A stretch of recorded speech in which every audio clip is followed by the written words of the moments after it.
Good morning, everyone. This is Eva with Stitching in the Interlake. How's everybody doing? Sorry, fixing my kerchief. Hope you're all doing well. Today is Sunday, the 17th of July. We are on the downside of July. And it is going to be an extremely hot day here. Extremely hot. You'll notice a red hue, okay? I have red curtains, and so I have the curtains pulled almost all the way, though I did open it up a little bit so it wasn't too red. And it didn't look like Hades, but it might as well be. So, alrighty. Anyways, welcome to any new viewers and new subscribers. Thank you so very much for taking time out of your busy day to come and spend some time with us. And of course, there is my Twinkle Toes, my Lilybell, and Jonah Sir Wine Lot. Yes, he's hot there too. You can see how fast he's breathing. Same with Lilybell. I have the fan off right at the moment, like the floor fan. I do have the ceiling fan on, and there is a bit of a breeze coming in, but suffice it to say, not much. Okay, so I am working on winter. Okay, and I have the white done here on the snowman, and I've been kind of doing a little bit here and a little bit there, so I'm just working at it. We have a new subscriber from France. Thank you so very much. Bonjour, bonjour. Don't ask me for any more because I don't know it. Sorry. Guten Tag, meine Liebe. For anybody who speaks German. And who was it? Oh my gosh. Christine, you've been looking after cats. I think it's you. Oh gosh. I'm losing it. Anyways, she's looking after a cat, and she put the name down. And she said, oh, I love this cat. And the name that the cat has is Liebe. Now, they pronounce it Liebe, but in German, it's Liebe, which means love. Yeah, so what a good name for a cat. What a good name for a cat. So, but, oh my gosh, it's humid. It's just humid.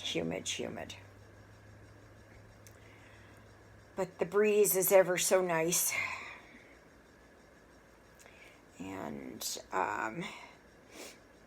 I'm just working on the candy cane right now, just on the part that's white. And I've been listening to an audiobook that I got yesterday from Audible. I used my free credit, and it's a post-apocalyptic. Do you think I can remember the name? I don't know the name. I can't remember the name. Anyways, it's 30 hours long. So, I get my money's worth when I have my free credit. I only have one more time that I get my free credit, and then I don't, and then I'm canceling. Audible. So, Lily Bell. Lily Bell. She shouldn't have to go out. I think she's just looking to be cooler. That's the thing. Everybody's just going to be hot, hot, hot today.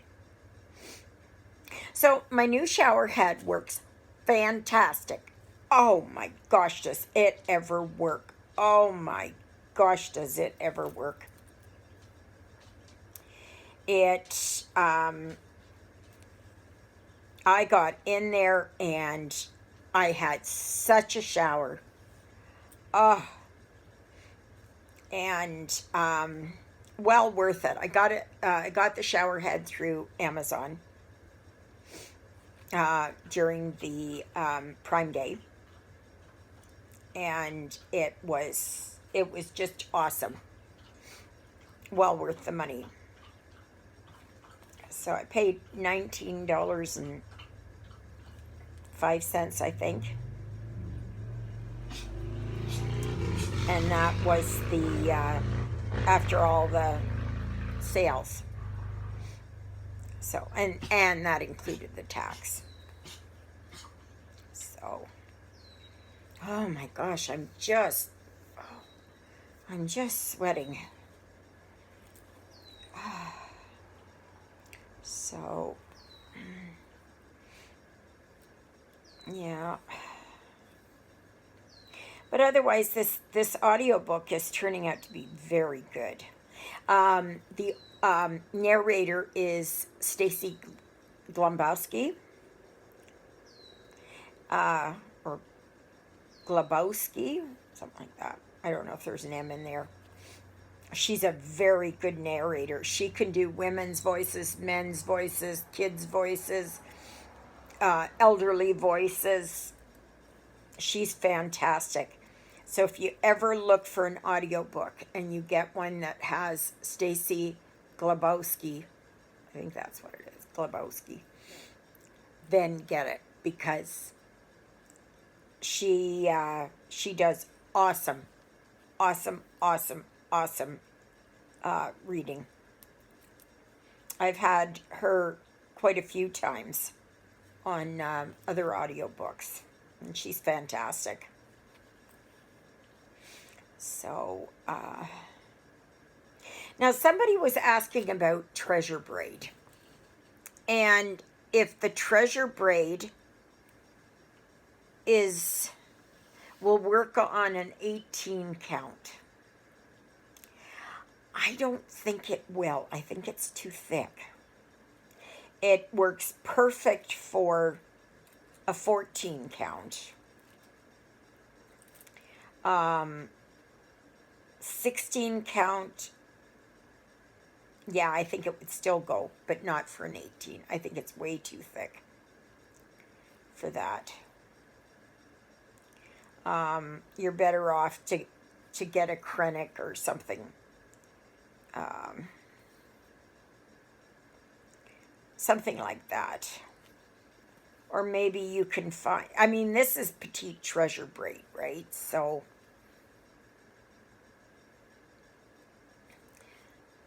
we'll see. But I would say just try it out. But if you're working on a 14 count, even an 11 count, it would probably still go. It wouldn't be as smooth laying it because it's a bigger weave. So, yeah, that's what I would do. And like I said, for Winter Lady, I am just waiting for her to come in, because I did have an 11 count.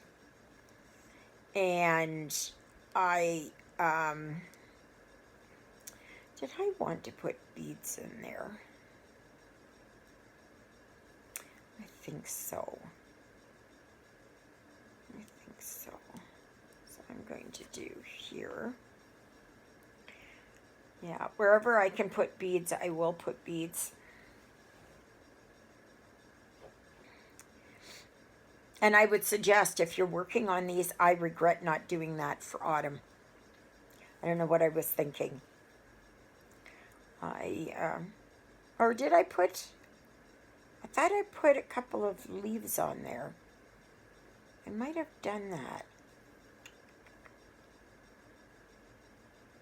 I'm not sure. I'm not sure. So, oh, did I have a dream last night? I don't know if it's a prophetic dream.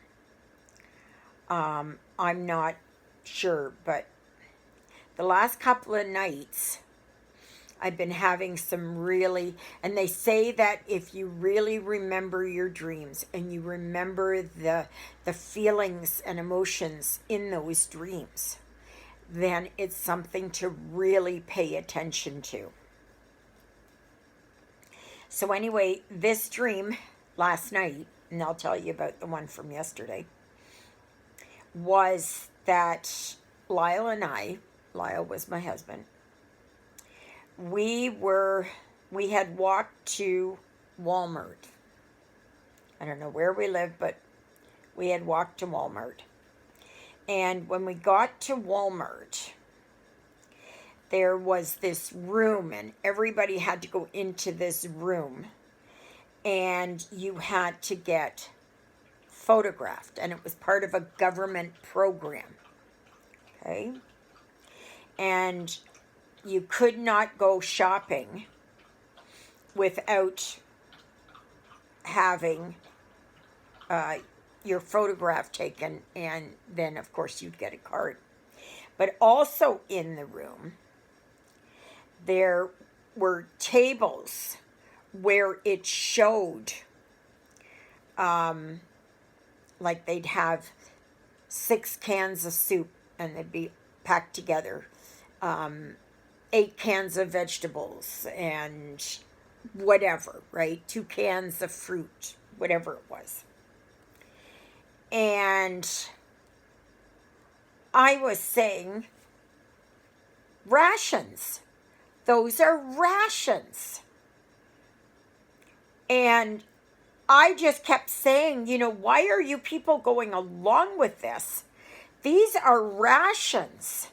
What is the government doing? Don't you people understand that they are they're introducing things little by little by little, because it's like putting a frog in water and slowly boiling it. Now, if you put the frog in hot boiling water, it's just going to jump out, right? It's going to squeal and jump out. Poor frog. But if you put it in cool water and you slowly turn up the heat, the frog won't notice that it's getting boiled to death. So that is the same thing here. That it was, people, all these things that the government is doing is just little by little by little, just, minuscule, baby steps, if you will. And I just kept saying, don't you people know? Can't you people see what the government is doing here? And so anyways, I was just like, no, I'm not having any of it. I'm not doing it. That the government's trying to pull this over on us, and I'm not doing it. And Lyle, being the way that he always was, he grabbed the stuff and he took off. He left me there. And that was his typical MO. He talked the big talk when we were together. But when when we got into the situation, no, he weaseled out of it. That was his typical, the way that he handled things.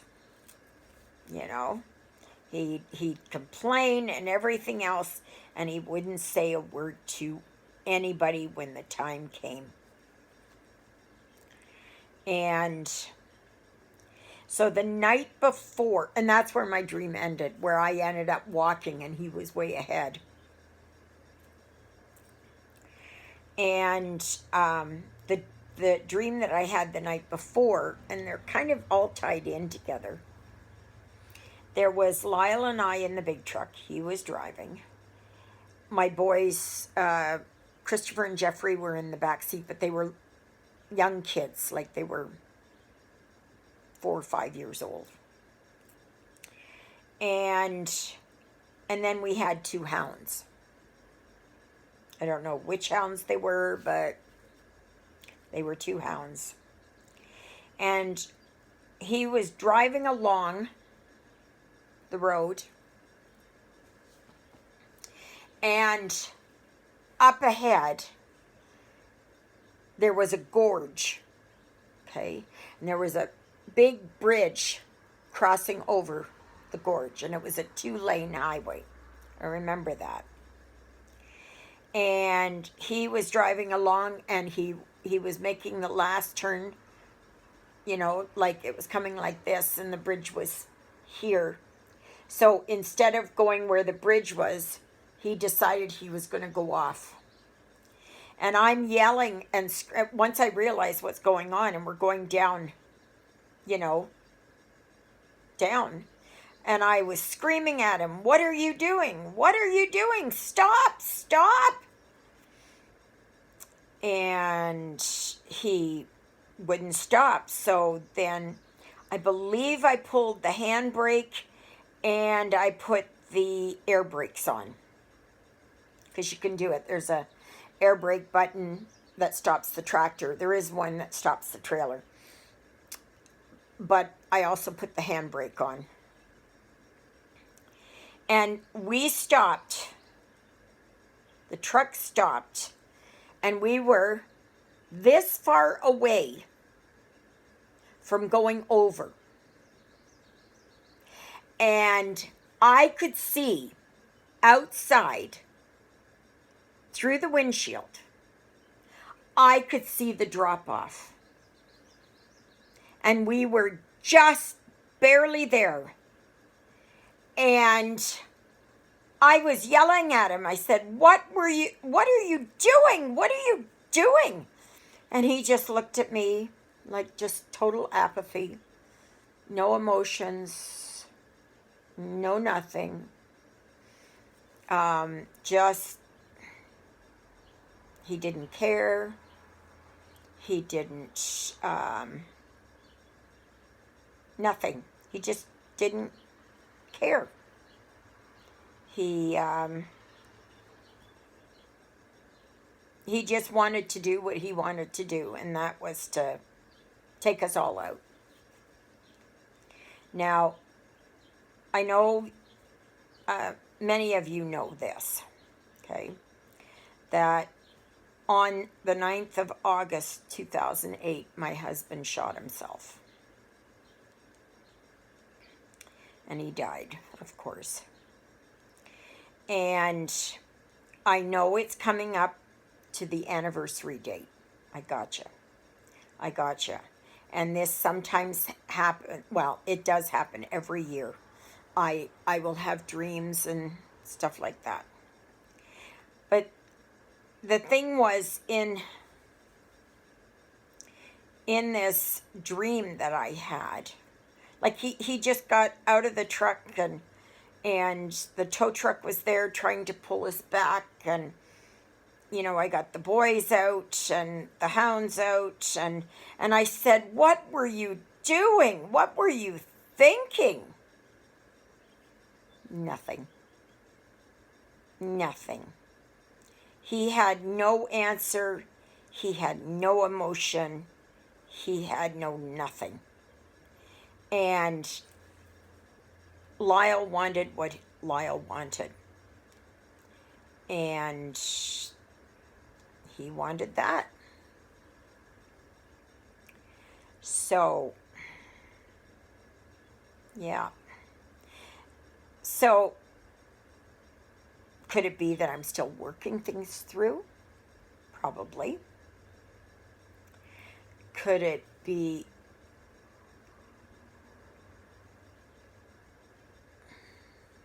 that someone drove in?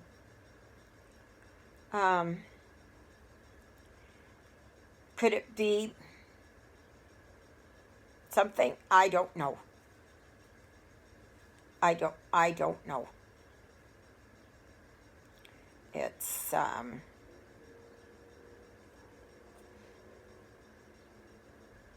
who knows? Who knows?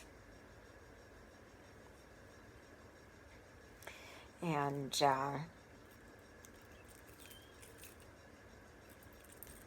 but for Lyle, it was always about Lyle. And it's like I told Juliet this morning, I was thinking to myself, how could I have not seen this in him? Oh, just hang on. Yo! Hi. Oh, I was just doing my video.